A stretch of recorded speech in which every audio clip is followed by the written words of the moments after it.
beda xahar ieħor u jiena qed nerġa' ninaqgħad magħkom għal programm ieħor mis-sensiela Etimoloġija. Kif nagħmlu dejjem se nkunu qed nagħmlu vjaġġ fi żmien biex niskopru l-ġrajja wara l-kelma. Se naqbdu kelma u espressjoni u se mmorru lura sakemm naslu għall-oriġini tagħhom, għat-tifsira oriġinali jew aħjar biex niskopru l-etimoloġija tagħhom. Għandna programm mimli daqs bajda u għalhekk tlaqna minnu fih għall-ewwel kelma.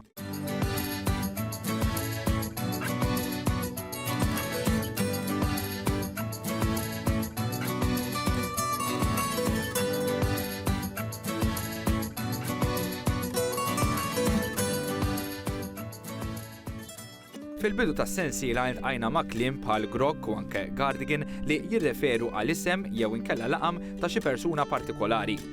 Anke jekk dawn ma kinux Maltin, it-taħlit tagħna mal-barranin, speċjalment fi żmien l-Ingliżi, wassal biex importajna u għamilna tagħna dan il-kliem.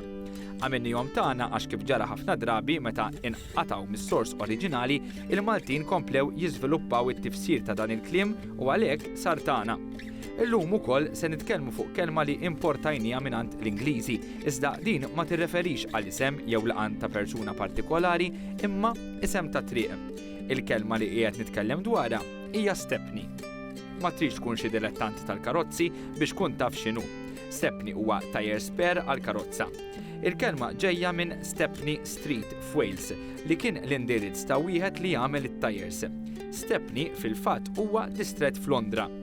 Il-kelma hija rreġistrata l-ewwel darba fl-Ingliż fl-1907. Anke jekk għall-bidu ma kienx tirreferi għal tajjer kif nafuh illum. X'aktarx li fil-Malti il-kelma ma damitx ma daħlet. Ma ninsewx dak iż-żmien it-taħlit bejn il-Maltin u l-Ingliżi kien komuni ħafna. Interessanti ħafna li llum fl-Ingliż laqqas għadha tintuża. Jgħidu sempliċiment spare wheel, imma fil-Malti din il-kelma għadha komuni ħafna u tintuża. Jekk se tieħu puncture, ħadd mhux se jgħidlek oħroġ l-spare wheel, se jgħidulek mill-ewwel oħroġ l-stepni. X'għandna hawn? Tlaqna minn kelma li ġiet żviluppata fl-Ingliż. Waslet għandna il-Maltin mill-ewwel, bdejna nużawha, żviluppajna t-tifsira tagħha għax ukoll bdiet tirreferi għal kull tip ta' tajjer żejjed u bqajna nużawha anke jekk fl-Ingliż ftit li xejn illum għadha tintuża. Anke jekk hija kelma barranija, il-Maltin għamluha tagħhom u ma nistgħux ngħidu li dan mhuwiex Malti wkoll. Dan hu l-iżvilupp naturali tal-lingwa li dwaru nitkellmu ħafna fil-programm tagħna. Ejja morru niltaqgħu mal-Professur Charles Briffa biex inħalluh jispjegalna aktar dwar din il-kelma. Nistgħu nsejħula kelma eponimika ġalla darba tirreferi għall-isem ta' xi ħaġa, ħa naraw x'se jgħidilna.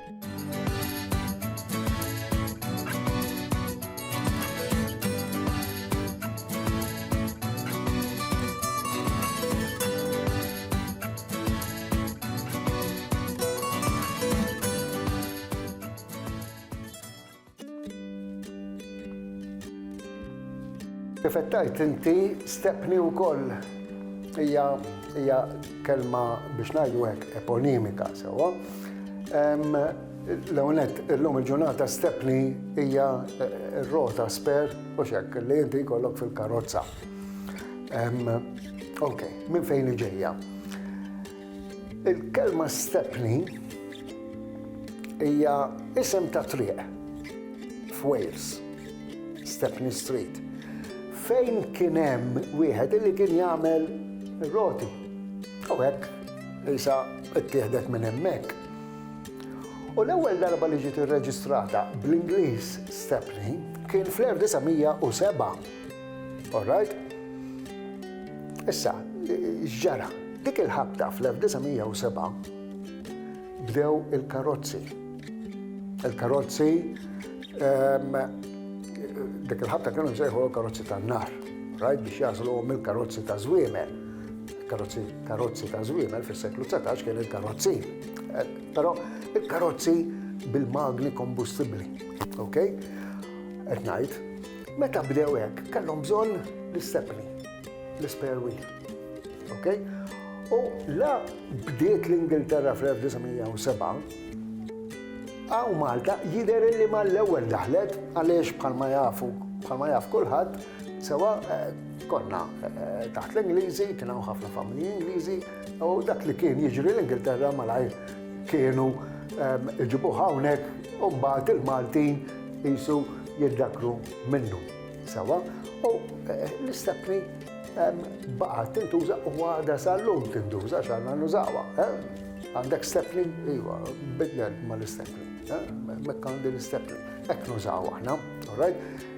Ġieli tintuża l-spare wheel ukoll. Għatma b'sart illi sa nsib differenza għaliex darba kont qiegħed f'garax u jiena qed rota żejda. U kien hemm wieħed għalli taf xi tfisser rota żejda. Qed mhux l-istepni li għalli hemm differenza. Ħanejlek għalli. L-istepni ġorru miegħek. Ir-rota żejda tħallيها fil-garaxx għalli jista' jkun. Illi jinqara għalek xi trabil u tkun trid tarmi rota minflok ma toqgħod mur tixtriha iż-żejda ikollok rota hemmhekk. Qed ma kontx naf xi tfisser din. Jiġifieri aħna fil-lingwa tant nagħmlu distinzjonijiet, right, li huma interessanti u bekk aħna il-lingwa nħalluha ħajja.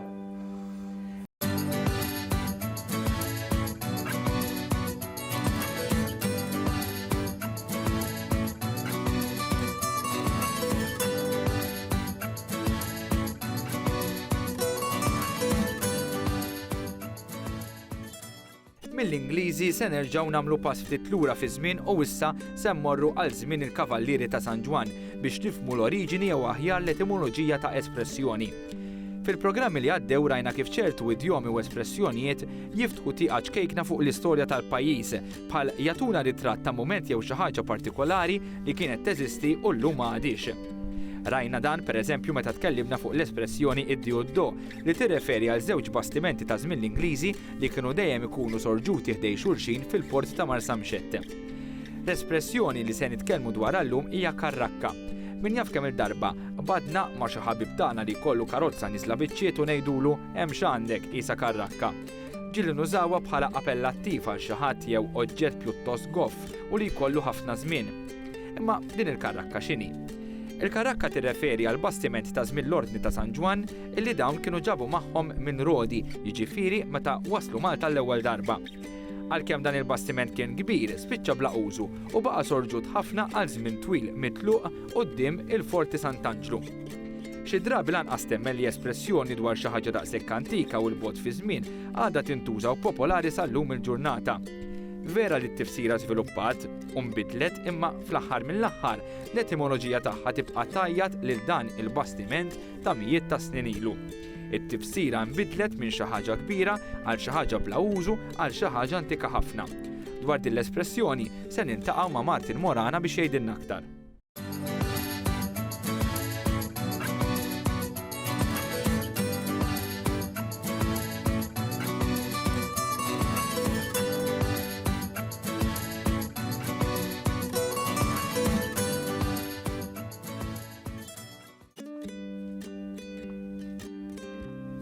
Karrakka hija jew kienet bastiment ta' żmien l-Ordni, il-Kavallieri ġabu magħhom żewġ karrakki minn Rodi meta telqu minn Rodi u marru l-Italja mbagħad ġew Malta.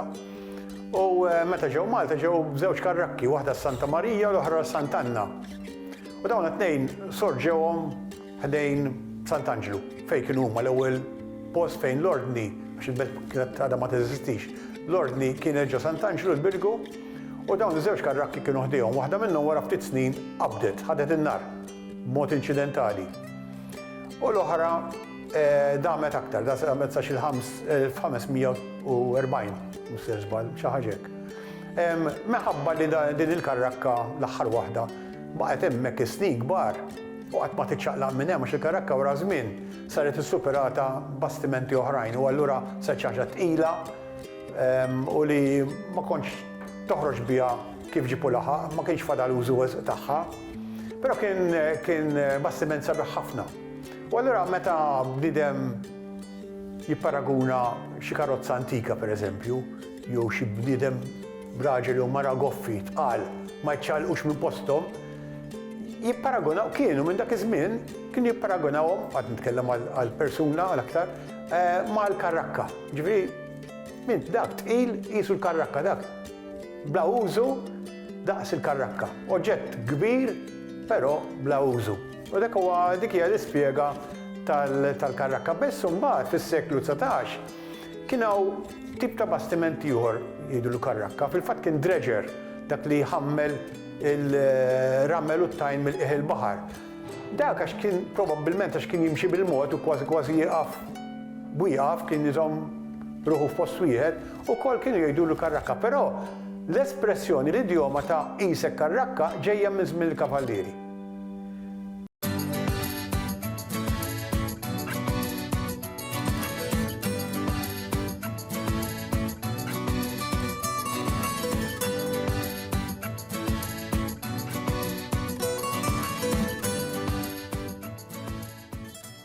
Bil-karrakka niġu fit-tmiem episodju ieħor tal-programm Etimoloġija.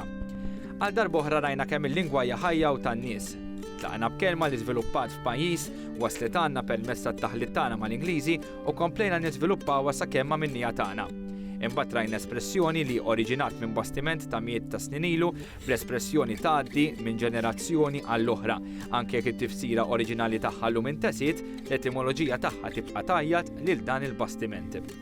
Jien se nħallikom hawn. Nerġgħu nkun magħkom il-ġimgħa d-dieħla u nistidinkom biex sa dan it-tant tkomplu tapprezzaw il-Malti. Saħħit!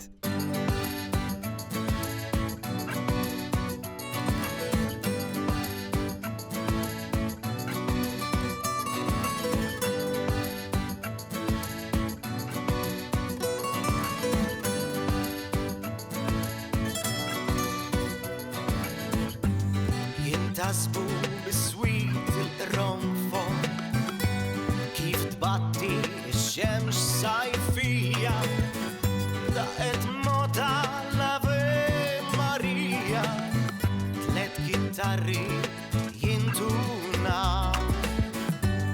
mal-ħemda il-ġmil tan-noti titqanqat is-simpatija